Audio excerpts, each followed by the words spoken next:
आता तू म्हणशील ते मी रोजच पाहतो, त्यात काय?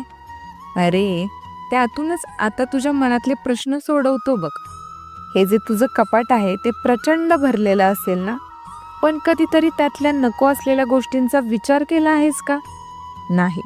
निव्वळ ते कपाट भरण्याच्या मार्गावर तू आहेस, हो की नाही?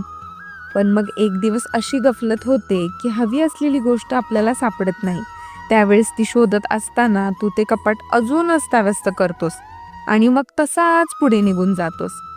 आता हे जे कपाट आहे ना, हे तुझ्या मस्तिष्काप्रमाणे त्यात जागा जरी भरपूर असली तरी त्यात तू नुसते हवे नको ते विचार भरत राहतोस आणि तसाच या विचारांचं ओझं बाळगत पुढे जात राहतोस आणि मग तुझ्या कळत नकळत नकारात्मक विचार तुझ्या मनावर अधिराज्य गाजवू लागतात आणि त्यातून मार्ग काढताना तुला सुद्धा अपेक्षित मार्गच मिळत नाहीत आणि मग काय, तू हतबल होतोस.